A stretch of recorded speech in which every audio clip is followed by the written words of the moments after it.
Art Chat is made possible by the support of the Artistic Harmonies Association. Create your next aha experience with us. Hi, everyone. Welcome to Art Chat. My name is Linda Riesenberg Fisler, and I am joining you from the Treehouse Studio. I know you can't see trees behind me, but just pretend, okay? So, and with me today is Cherie Dawn Haas. And Cherie, I know Cherie as Cherie Haas, and I think she said that she was going by Cherie Dawn now. But anyway, we're old friends. So I want to welcome Cherie into the show. What we're going to talk about today is writing outside yourself. And it's been kind of a crazy time for, I think, both Cherie and I. One of the things that I do want to mention is to show you how just crazy these times have become.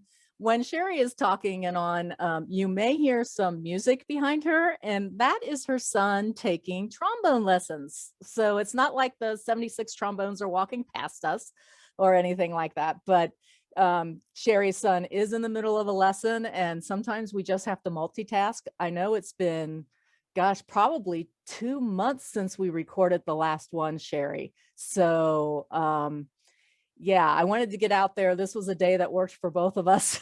and we just said, well, let's just do it. And it's actually kind of fun to listen to what he's doing. I think a few seconds ago, he was doing his scales. So, so you might hear some music behind us, and that's good. So welcome, Cherie. Yeah, there it is. So welcome, Cherie. How you been? Thank you so much. I've been really well.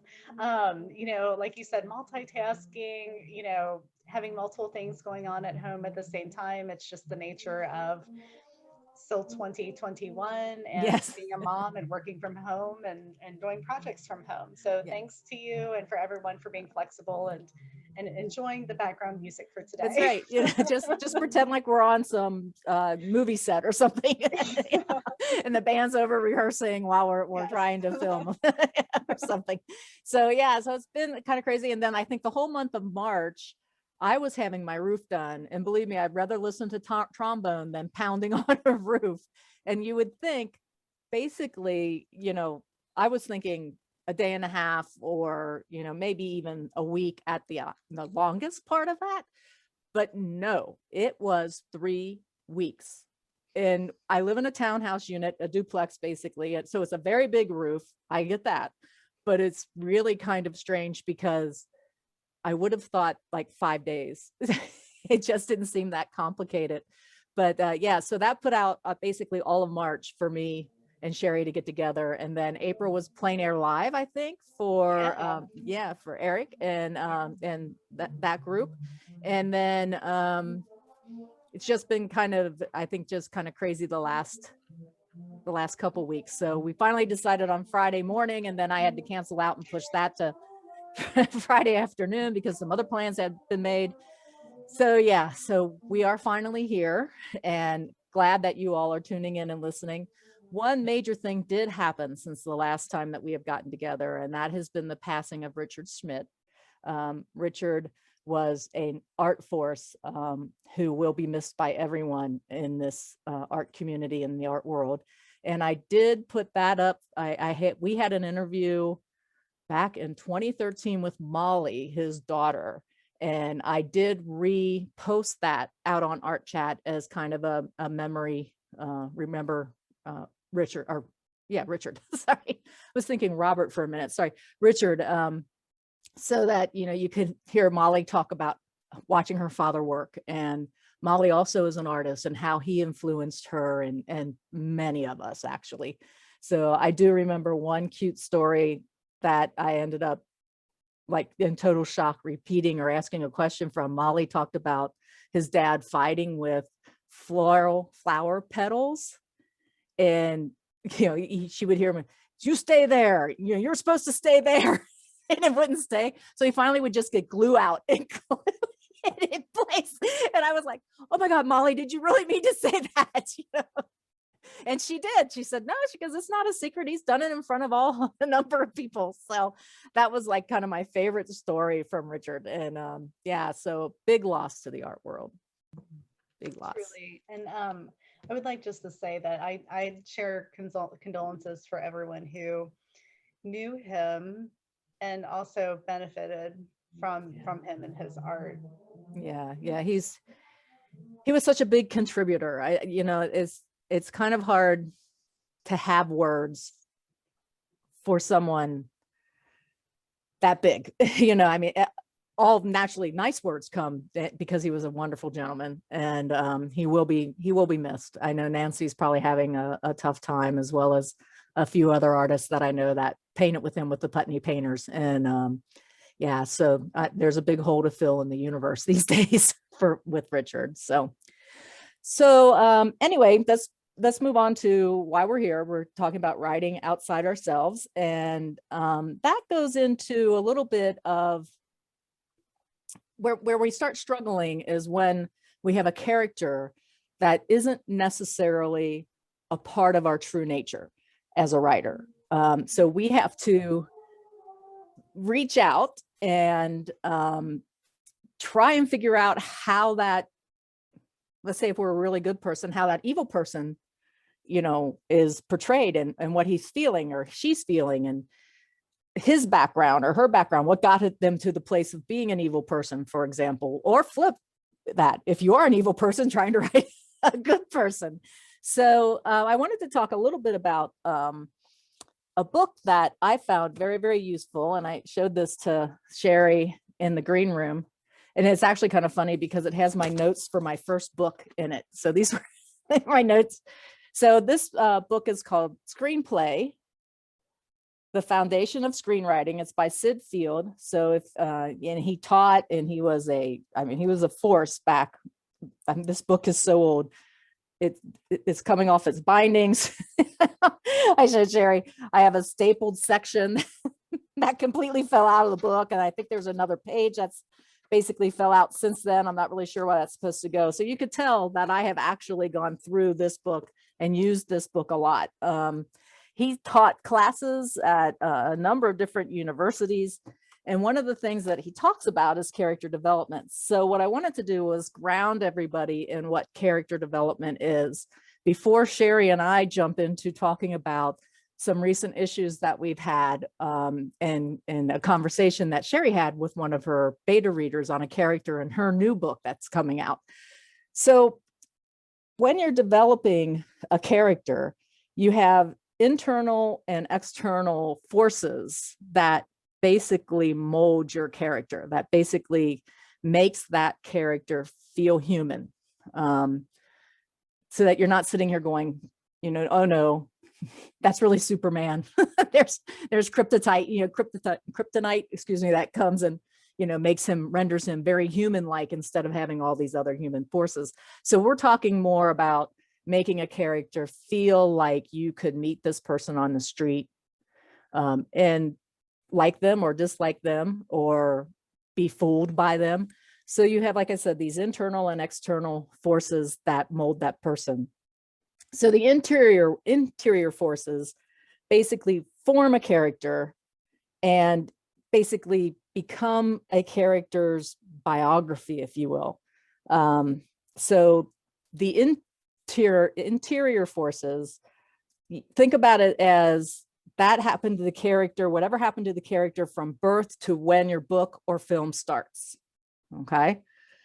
And then the external are things that reveal the character. So initially, your bad person could be somebody that everyone thinks is a great person, but throughout the process of the plot and everything that goes with character development, upon the process of developing your characters, is another way of saying it, that those external forces reveal to the reader or the viewer exactly who that character is.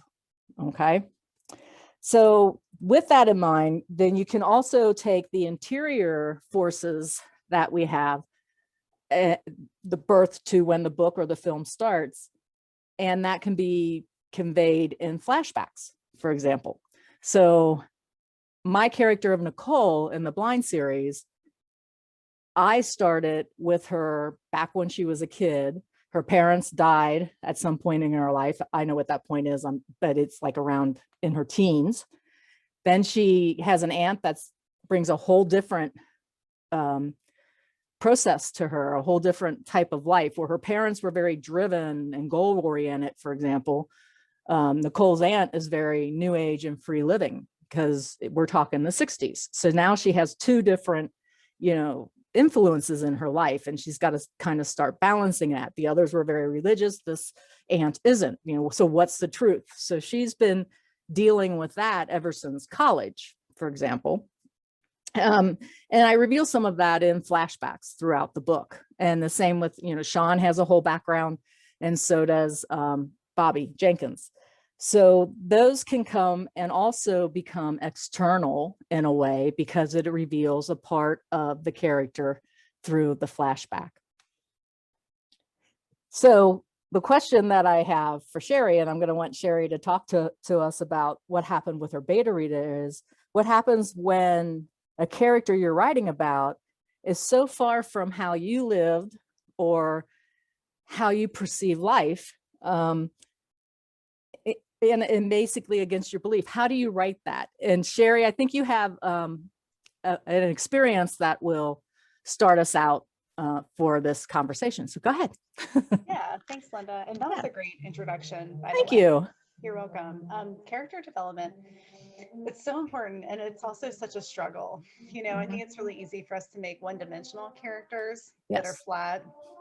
And I keep learning and relearning how to create their backstories, and then how to create the backstories to those backstories, how everything is connected.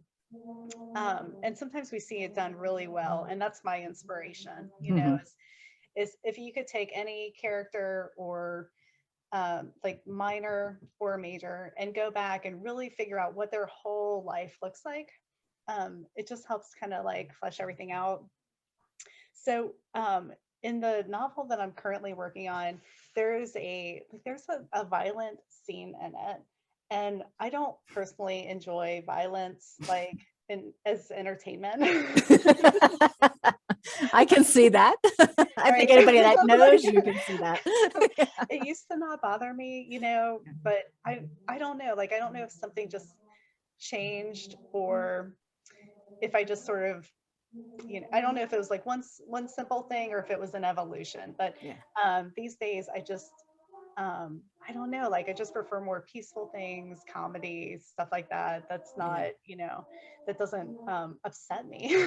Because I think, gosh, that's terrible. So anyway, without getting too dark, about any of that. Oh no, let's get dark. Okay, seriously, let's get dark. Okay. So I mean, I'm already marked explicit on all of this. Okay. You might as well. So I can say anything. You can say anything, sweetie. Okay. That's so freeing. Yeah.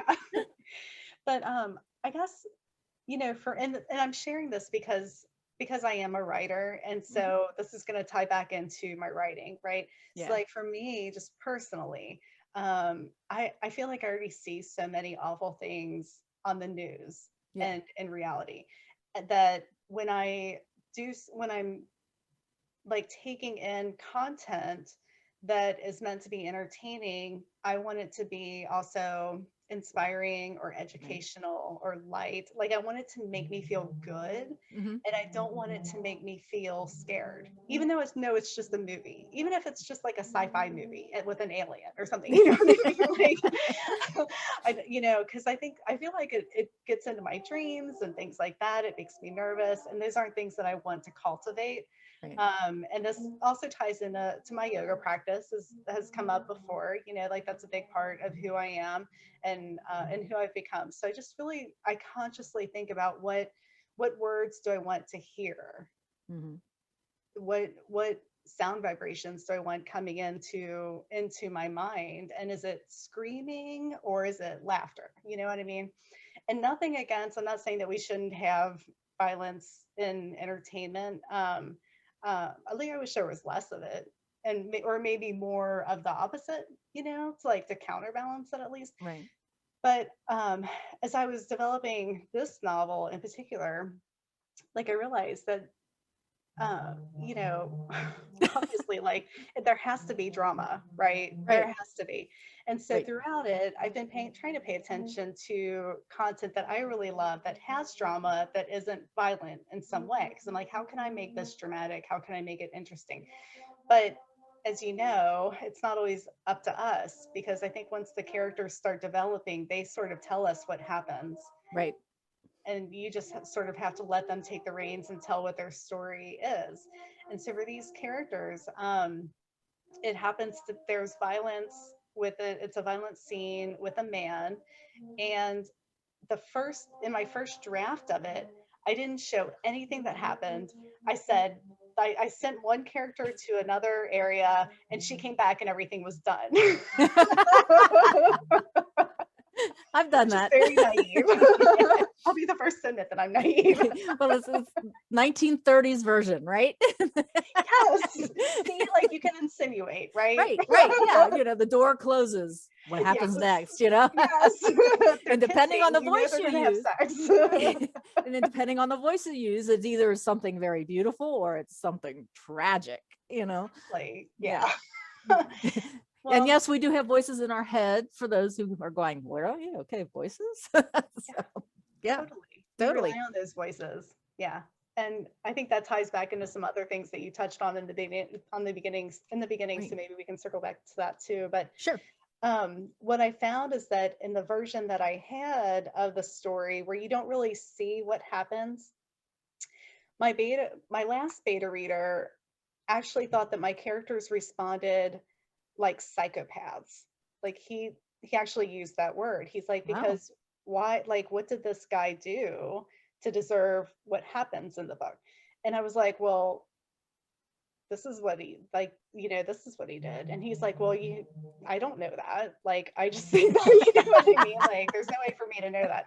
So I had to figure some things out. And I also had to go back and build his character in such a way to show what he's capable of, because the things that he had done leading up to that, to me, as someone who is like, admittedly sensitive and feminist and things like that, I'm like, that's not cool, like, you know what I mean? And Mhm. and they were signals to me, they were like red flags.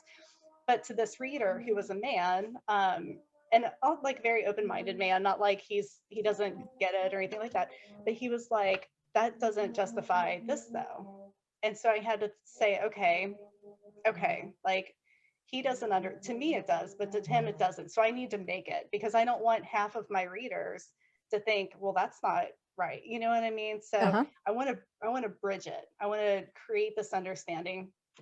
And then the other thing that I did was I did end up going into more detail, but not so much that it would be traumatic for someone reading it. And I think that was part of my challenge. Like, I don't want someone to read this and feel the trauma that the characters are going through. So I added more detail, and I also interviewed a homicide detective to talk about like what would be going through this guy's head, like Right. why would he behave like this, and what are some other signs that he is this, that he does deserve what comes to him, and things like that. And that was really enlightening. So my advice to anyone listening who's challenged with this is to like find somebody to talk to them, talk to someone who knows, who understands people who do commit crimes, for example, who do violent acts, and find out what's going through your head, because I learned so much. Even one one little detail that I thought was kind of funny. I mentioned somewhere in the book someone has a bag of pills, okay, and I was talking to the detective about it, and he was like, yeah, he's like, that's possible, but he said, if they're the druggie that you're saying that they are, they're not going to have them in a baggie. He's like, that's too suspicious. He's like, they won't, like, and he's like, no, he said they'll have them like in a pill bottle with like the label will be old or it'll be torn off or something like that. He's like, that's much more realistic. And so finding out those details that I wouldn't have even thought, it was just really helpful. Good. Good. Yeah. Well, and it brings up a good point too, because I mean, if you think about there's a movie out there, and I can't remember, I think it's Toby Jones that stars in it, but he plays Truman Capote, and how Truman Capote gets so involved with the person that committed the murders in Kansas. And I can't, terrible part of me is I can't remember. I watched so many movies, I never remember the names, but he is playing, Toby Jones is playing Truman Capote, and Truman Capote writes about these deaths, and he goes in and he talks every In Cold Blood. Thanks, Sean. One of our read that. That was a great book. Yeah, so he would not have been able to write that whole book, and the movie goes into more about what happens to him psychologically while he's interviewing the murderer. So yeah, so I mean, I'm not recommending that everybody goes, okay, I'm going to go to prison and go talk to these folks, but just looking at, just even reading In Cold Blood would give you so much more information on that type of thing. One of the things that I did in the Blind series, because Nicole, my main character, is very much a marksman in shooting, and I'd never shot a gun. And it was like, how am I going to describe Nicole basically, making Sean very, very surprised that she knows how to handle a gun, when he thinks that she's just some damsel in distress and he has to teach her how to shoot. And she's like, she doesn't like guns, but she's had to use them, not to kill somebody in the past, but she's had them for protection because she was in Mississippi during like Mississippi Burning is another movie about, so she was down there trying to find the 3 men who were killed when they were trying to go get votes get the Black people registered in America. And this was in the 1960s, closer to 70, I think. But yeah, so she's had to have a gun before. She was a woman in the middle of a very hostile situation. And one of the agents says, come on, I'm going to teach you how to shoot, and you're going to get a gun. You need protection. So that's part of her backstory, but you don't know that until the point where Sean's trying to teach her how to shoot. And she's like, oh, for God's sake, takes us, it just blows the cans up, and he's just like, what?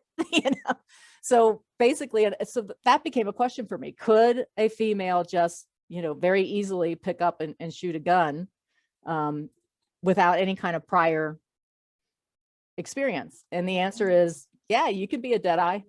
I am. I went and shot a gun. I was taught by a neighbor. He took me to the shooting range. We got done. He pulled the target off. He goes, I just want you to know you hit a kill shot on everyone. First time shooting. Okay. So yeah, it's possible, but I had to prove that to myself before I did that. And there was a whole bunch of stuff I didn't know, like how to hold the gun, the safety aspect of it. Would she have just grabbed the gun? No, not that way. She would have already had the gun in her hand, like, this is wrong. This is wrong. This is not how you hold a gun. This is how you hold a gun. Your thumbs are, laying next to one another. So it's kind of, all these little things that I learned that I wish I had in my pocket when I wrote Blind Persuasion. So I think that's the one, either that or Alliance.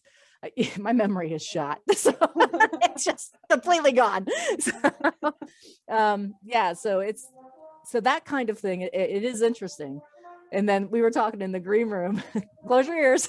We were talking in the green room about things, because I have one of my notorious creatures or characters is someone who is pretty much a psychopath, and his calling card is to fork the tongue of his victim. So there were a lot of questions. I'm laughing because Cherie's now like hiding her tongue from me. I won't say the other one, okay? there was only one thing worse, and if you want to know what that is, you're going to have to write me, because I'm not going to say it in front of Cherie again. she almost started crying. So yeah, but and I have a cousin who told me I'm not allowed to use that in a book, by the way. So anyway, the whole thing about the serpent forking someone's tongue was, does he do it when he's still alive? What's the whole process? Even though I didn't write his whole process, I had to go through as a backstory and write it. I didn't publish it. It's written of the torture that he takes his victim through before and after he forks their tongue as his calling card.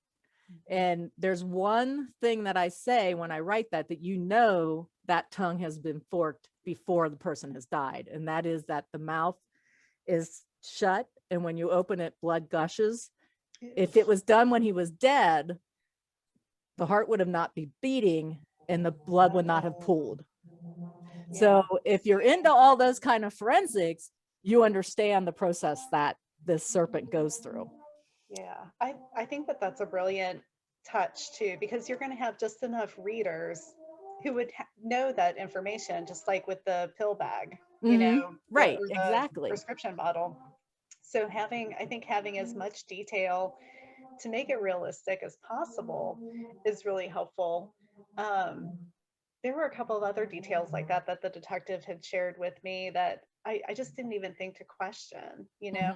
And one of them was, you know, I was really curious about this one scene in my book it's like so shocking. It's kind of like the forked tongue. It's like forking someone's tongue. It's like, what? Like, is that like really? Because in my book, like in this book, like everything is so like real, and these are like next door neighbor people up until that scene. And so that's for me, like the forked tongue scene is the one that my beta readers were struggling with, because they were like, you know, are these characters really capable of doing this?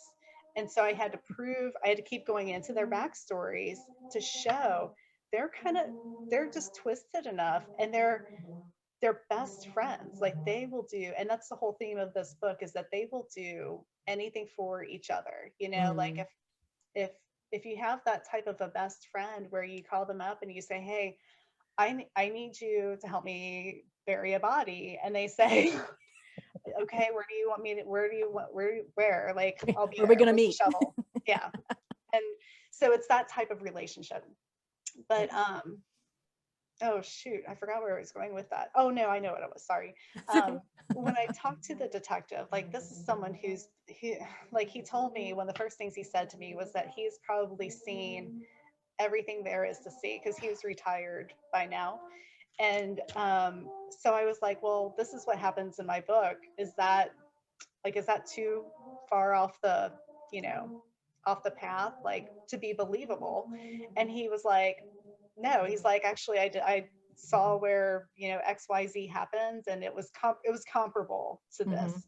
And he said, you would be surprised, because people really are capable of anything, and they can like they accidentally find themselves in these situations where they're using a shovel to dig a hole to bury a body. Almost, you know, like it's not always planned.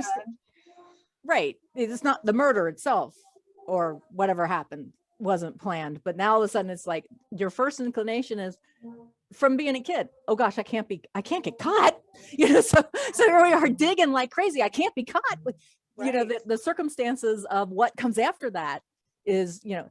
But for the people who do this professionally, like my serpent in the book, killing is a part of his life. It's you know, in the backstory, in Sean's backstory in Blind Intention, where he meets the serpent and then basically continues to I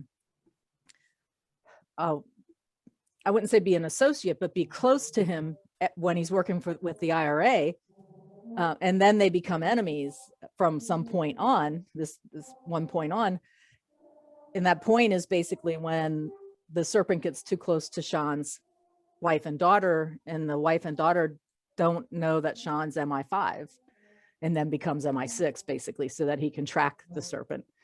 But he kills them in a specific way, and that becomes the calling card of the serpent. So every time that Sean goes to a scene, he sees the same things in the flashbacks, you know, for this. Now there's another ripple that comes up in book 5 that'll just blow people away, that I'm working on right now, and I'm not going to talk about it because it has to be something that blows people away. But you know, he tracks this guy for 10 years. So those specific things, like the forked tongue and how the process with which he goes through to kill a person, those become very important to Sean so that he can make sure that there isn't a copycat around. But the serpent is proud of the torture that he takes his victims through. And now you're sitting here going, where the hell did she get this from? Right? She's a psychopath. don't trust her. We're just writers, you know. Do you find it sometimes I don't know, it's kind of weird. It's like I'll be writing it and it's gory and it's gruesome and it's, and all of that. But there's a part of me that's kind of, I hate to say it, but chuckling, because it's just kind of like, oh, I can see how everybody's going to react to this. Yeah, I do know what you mean, because it's exciting to create, I think. Yeah. And creativity comes out like in a lot of different ways, and we're human.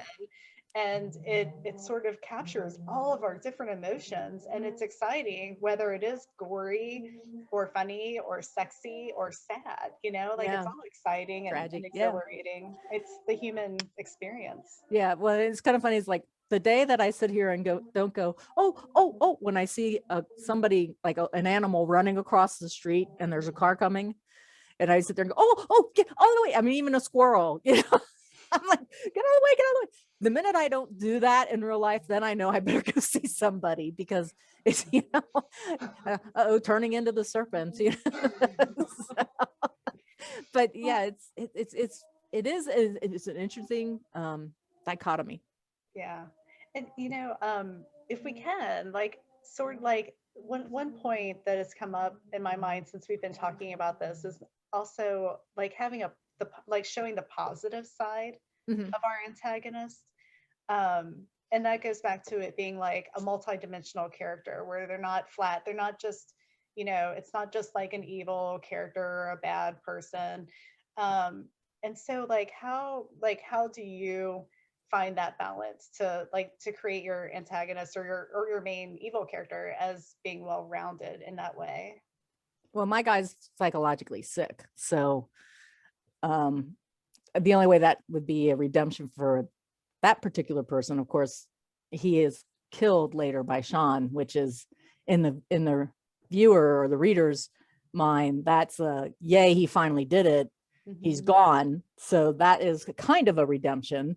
But yeah, I mean, you would have to bring him in and more or less reform them, medicines and different things like that. So I never, for that particular character, that is just, I mean, to me, he's almost like, and maybe this is where it comes from. It's kind of interesting. So let me go back to that.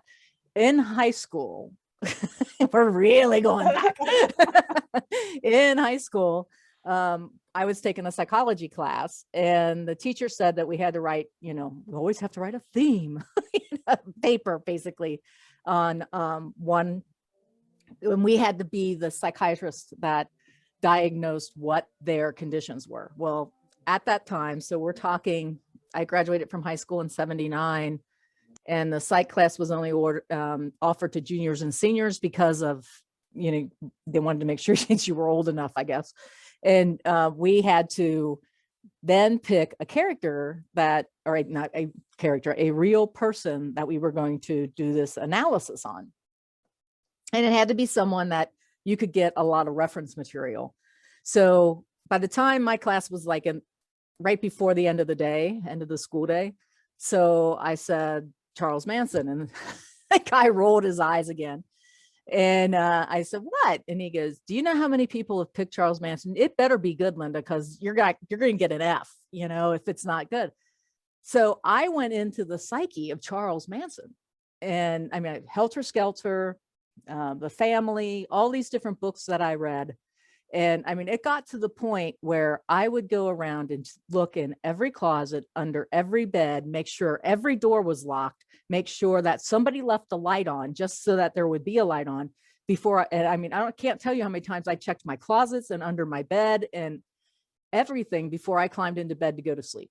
And it's probably to this day is the reason why I'm awake for 2 hours when my head is a pillow, because I went into that guy's psyche. And to this day, I can't look at him. It's almost like Mark Harmon when he was talking about when he did Ted Bundy.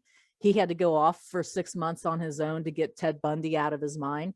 It was that kind of thing. So writing a psychotic person isn't that difficult for me. If anything, I shield my fans more than I probably shield them enough, is probably the way of saying it, versus doing, putting out too much information that turns them off too much. But yeah, and just have little clues that anybody that would really get into this would know that the torture was a lot worse than what I'm describing. So from that point on, and you can have an argument, was Charles Manson worth redemption?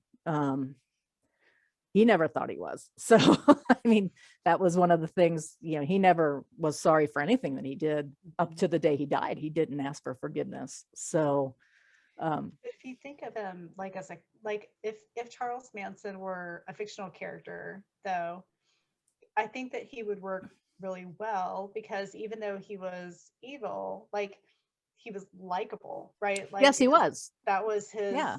That's like how he did what he did, right? So like that's like sort of the balance. I mean, look whose houses he ended up living. Dennis Wilson and Terry, that's Melcher, the tie with Doris Day there. I mean, it's really interesting to see all the places and the people that he had access to still, and they thought he was one groovy guy until the murders started, and then it was like, ooh, go away, we don't want you around. But yeah, so there was, and there is, a somewhat, the serpent has a network, and there's a reason why in the book he has a network. I don't know about your character in your book coming out, but yeah, so it's interesting from that standpoint. But that confrontation between good and evil, for one example, a good person, a bad person, or a bad act and good acts, that confrontation, that drama, that's what keeps everybody interested in the book. So yeah, so it's a fine edge. I get all my evil out when I'm writing. I like that you shield him, and you did say that there are things that he does before and after that are not in the, that you're not showing, but and I think that's part of like, really, really having a solid understanding of who that character is and what they're capable of doing. Right. For mine, it's like this is a very average guy who like does really horrible things, and like the way that I found balance for him is through his best friend, not his best friend, but like another guy in the book that they're like acquaintances, they sort of work together. And he tells the girls, he's like, oh yeah, he's just been through a lot. He's sort of like, he knows him more than the girls know him. And so he's sort of like, he justifies things. And I leave that up to the reader to decide whether it's justifiable or not.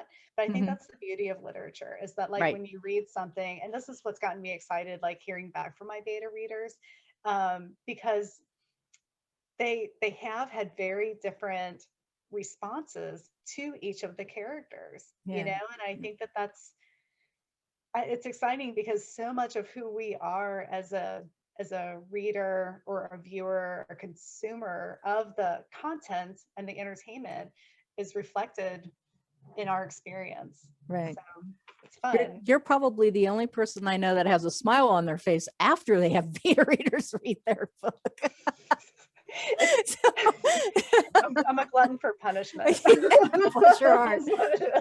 So let's put this like on the same level as for some of the artists that might be listening out there that are curious. This is like having your mentor come in the room after you spent, let's just say 3 weeks on a painting. Only with us, it's usually more than that. With writers, it's probably more like 3-4 months or so, depending on how much time we have to actually put pen to paper and create that novel. So your mentor's coming in after so many hours or so many weeks of work and saying, what are you doing? I know. That was like, that was Yeah. the worst thing. Every time I'm painting plein air with Kevin, and Kevin walking up and going, what is this? So, Pretty much. yeah. It's so a beta reader, just for those who are wondering what that is and some people use beta readers and some people don't. So Cherie is a beta reader user. I typically am not. So I usually read it 7 times and I'm tired of seeing it after that. But beta readers are a group of people that will agree to read a author's work and provide constructive criticism back. In other words, they can't just say this is a bunch of yucky stuff and put it down in front of Cherie. Cherie's going to say, what's yucky about it? You need to tell me specifics so that I can make it a better book. And so it's a very positive thing. I didn't mean to make it sound negative, but it's not. It can be a very, very positive experience. And it can also grow your book and make it better. That's the intent of having beta readers, is that the book is much better on the output side of it. So yeah, for sure. And I'm glad that you went into that a little bit more, especially for artists, because there was a point where I had never heard of a beta reader, like I was using them, but I didn't know that there was a name for it. right. And I think that's something that could be applied for artists too, is that, Absolutely. when we choose that person to give us their feedback, we have to do so carefully. Mm-hmm. Um, And so respectfully. and I think, respectfully. Oh yeah, for sure. Like you sort of have to know yourself and where you are with the piece and who you're approaching. So like I have a handful of people that I'm fortunate enough to know and to trust, right? Like, right. and I know who to go to when. So if the work is in a very fragile early stage, I know I can give it to a friend who's just going to say, "This is great, keep on going." And then as I go on, I can give it to my friends who are going to say, "This whole chapter doesn't even make any sense, and why do you even have this character in here?" And eventually, with the one I'm working on right now, I gave it to my friend who has also been my editor in the past. And when she read this version, or the draft that I'm on, she was like, "It's she's like, it's really good. You just need to basically rewrite the first 100 pages." That she's more of an editor. Come on. She is an editor. She's not a beta reader at all. In fact, she worked for Kirkus Reviews. Okay. So yeah, she's the real deal. And also a very good friend of mine. But like I think part of the magic trick that we have to play on ourselves as creators is to just hear that it's really good, and remember that it's really good, like no matter what. Like there, you have to hold on to that little sliver of positive first 3 feedback. words. Yeah, to It's really to good. going, like, okay, like I can rewrite these 100 pages, and I did. Like it was like, oh, okay, and I added like 30,000 words to the story, and it was all backstory again, like going back to those things we're talking about. We're like, why are these 2 girls such good friends? Why do they care about each other so much? So I had to build into that, and build into to show, like, these are the experiences that they went through. This is what their childhoods were like, and this is what led them to the climax ultimately of the novel. So Yeah. It's really kind of interesting. Critiques are good. Excuse me. Critiques are good if whether it's painting or writing, if it provides you with a way to make something better. So if it's not a technical critique that would have to do with character development or scene and plot and action versus non-action or something around that technical part of it, something like, I just don't like this character. Well, okay, you don't like everybody in life, do you? It's like, that character may be it's essential to the story, and maybe they are a jerk, but there's a reason why that person's in there. I mean, so, and it's the same kind of thing with painting. It's like, oh, I wouldn't have put that there. Okay. Yeah. Tell me a little more. Why wouldn't you put it there? Is it in the middle of the painting and it's distracting? What, Yeah. I just wouldn't put it in there. I mean, that's not helpful, so, and I think that a lot of folks, at least, and I'll go out on a limb and say it here. I think a lot of people are just in this stuck mode of being negative or something, just, it's almost, it's like whatever happened to the rule of, if you don't have something nice to say, don't say something at all. But you don't have to have something nice to say, but it has to be constructive enough that we can change it, or we can make it better. And I don't see a lot of people giving us that option. Not so much. I'm not talking about our beta readers or anything like that. I'm talking about the general public, because it's like, it's horrible going out and reading reviews on specific movies or books, even, paintings, not so much, because we don't really, I mean, we're smart artists. We don't put it up and have a comment section underneath our paintings unless we do it on social media, and then it's typically to friends. So I get a little bit different in the painting world, but some of the people that are leaving these messages are probably trolls to begin with, but we really just don't know. But some of the hurtful things that are being said, because they have this shield, nobody really knows it's me, so I can be as rude as I want to be. It's still not helpful. It's still, it's still not constructive. So I guess, one of the things that I'm trying to say is, if you're these people that are out there reviewing things, keep in mind that everybody would like to grow in the creative skills that they have, and their technical skills as well. So, try to be a little more constructive out there, please. Yeah. So. I think, it's funny, like with writing, it's easy, I think, in some ways, for someone to be constructive. Like when I get a work back that someone has reviewed, as far as like being a beta reader, for example, or editing it. One of my favorite things is going through and fixing all the easy things, Right. like any typos that I might have missed, or, commas. Like I will never understand correct comma use. I just won't. I don't care. I knew we were kindred spirits for some reason. Right. Like I put them where it sounds like it makes sense. Yeah. But like with art, it's so subjective too. Like there's that. And I know that there are elements that are like right or wrong, for example, like from an educated perspective, right? But it's still all pretty subjective. And I think with art, it's probably more tender almost, because you see it in a flash and people make a quick judgment. You know what I mean? And then you can study it and you can educate yourself more about what it is that you're looking at, and what are the elements of the scene, and think about things like the composition and the color use and the focal point and things like that. But with a novel, it's like you're sort of forced to spend a lot more time with it, Yeah, you are, because you're not just, right. A part of that is I think with a painting, for example, we're trying to convey some feeling, peacefulness, windy, something like this. In a novel, we're creating a world, and, maybe going to all the way from representational art into abstract, maybe that's creating a world in its own.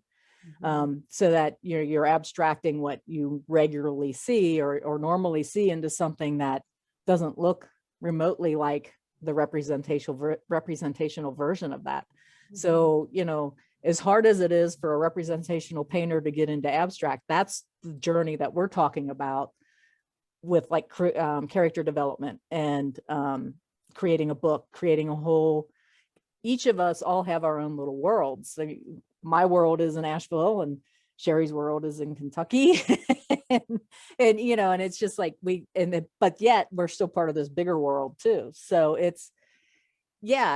creativity is kind of fun that way. It's just, okay, well, I'm just gonna, and that's the other thing too.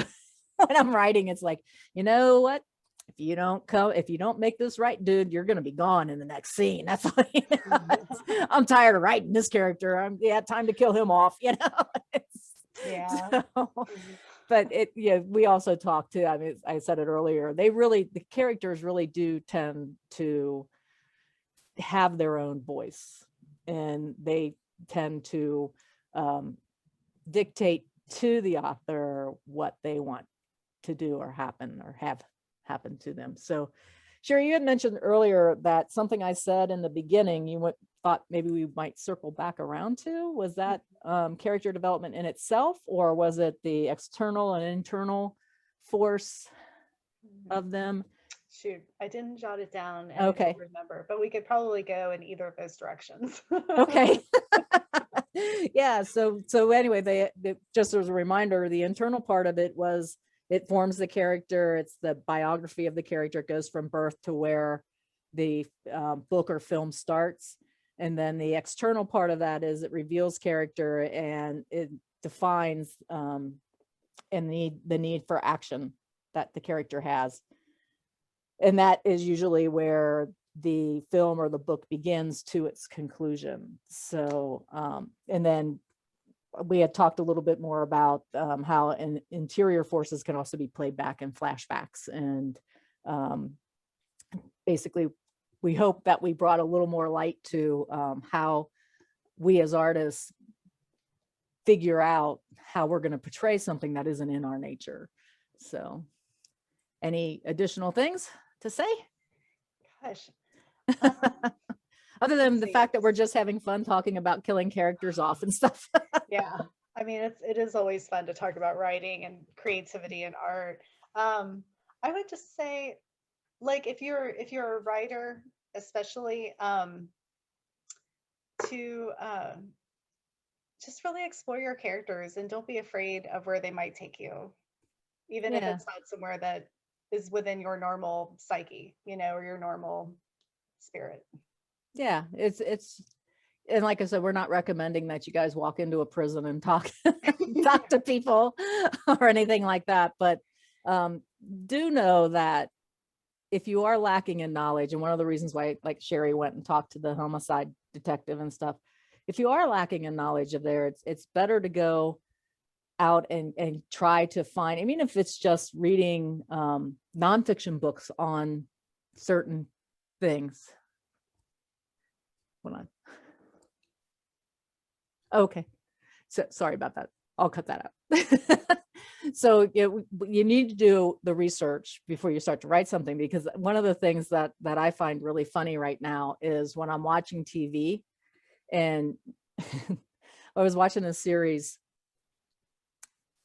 and I can see their faces. It's one I watched with it's not Secret City. What's the other one? Secret City, by the way, is really good.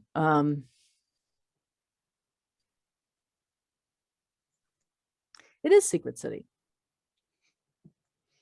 Yeah, I think it is Secret City. So anyway, this guy's drunk, okay? And he decides that, he has a gun with him and he's going to kill this other person. So he's like staggering out of the car, and he has a I don't know, Beretta, let's just say, or a Glock. And the kid starts running and he like pulls a gun up one hand and shoots him directly in the back. And I'm like sitting there going, no freaking way. I've shot a gun now. I know the kick on these things. I'm sitting there going, there's no way this guy's flat drunk and kills this person. And the guy's running. I mean, he's not even running in a straight line. It's like, well, okay, at least the director knew he shouldn't be running in a direct line, because he wants to avoid trying to be shot. But at the same time, I'm sitting there going, the guy's drunk. He can't even see 3 feet in front of his face. He could have ran into the woods. So once you like gain that knowledge, your whole bar of suspending your disbelief, it rises, because it's like, I can't have them do that, because, and one of the things that I always have is people get in a car and they're driving away, and the cops or whoever are shooting out the back window, and I'm like, shoot the tires. Right. I guarantee you, everyone now listening to this, every time they see a scene like that where the guys pile in a getaway car and they shoot the windows out there, going, shoot the tires. Because it's like the car will stop if you shoot the tires. It's not going to go very fast. So they're like little things like that. And you get really disappointed in whatever that, that bar was before. It's all of a sudden it's going to go up higher. And that all of a sudden you're going to start yourself, rating whether or not that specific series is very good based on how that how that reaction is. And it may not be Secret City because that's in Australia. This was in the US. I have to think about it. I think you're right about that. And I think the hardest part about that is that it pulls you out of the story. Right. You know, and I think that as creators, like we want to keep people in that world that we created. And so if you have something that isn't fact checked, you Right. know, and that isn't true to at least the scene and the story, like if you have an alien in your story, then like you show the alien in the beginning so that the reader knows it's coming or something. You know what I mean? Right. Like, or so, not show the alien, but you know what I mean? Like, Yeah, you spaceship have or to, something, or yeah, something that's not explainable by today's science, yes, but yeah, still believable because there's some extension of the science that's there that we just haven't discovered yet, right, or something. yeah. So There was something that I'd read or listened to. It really helped me um, as a writer, but it was that basically like when someone opens the pages of your book, they're going to believe anything that you tell them if mhm, you set it up right, right, you know. So exactly, I thought that was really true, right, and it's humbling, you know, like we have a lot of power as writers. So yeah. All right, so I think we probably talked about character development as much as we can right now. We could go on for hours, actually. Writers can when they start talking about these things. But yeah, so, and I know you have something coming up as well. So we're gonna probably say goodbye here. Cherie and I will be in touch about what we're gonna talk about for the next art chat. And I have a couple lined up with someone who's listening. So we'll get those all scheduled and going, and want to thank everybody for tuning in. Cherie, you want to say goodbye? sure, Anyone? bye everybody, thanks for listening. Yeah. So we'll catch you next time. Again, been listening to Linda Riesenberg Fisler and Cherie Don Haas, and we've been talking about writing characters or character development. Your next book, Cherie, just real quick, that it's not ready for publication yet, right? Or is it? Not yet, so I'm in the process of looking for a literary agent for representation. Okay, good. Congratulations. You can talk Thank about you. that series. We can talk about that for sure. Yes. Because there's a lot of tricks to that. Yeah. And then for anybody listening that's interested in the blind series, if I haven't scared you off with what the serpents does, but if you're interested in that, they're available on Amazon. You can go to my author central page and you'll see all of the books that I've written. There are 4 out there now, and I'm writing on book 5. The first book in the series is called Blind Influence. So everybody, if you want to check that out, again, it's Amazon, and just Amazon Fisler, and you'll find the author central page. And if not, check out the website, lindafisler.com, and Cherie, your blog. Lifesoup.blog. Yeah. So thanks everybody for tuning in. We'll catch you next time. Bye-bye. See y'all.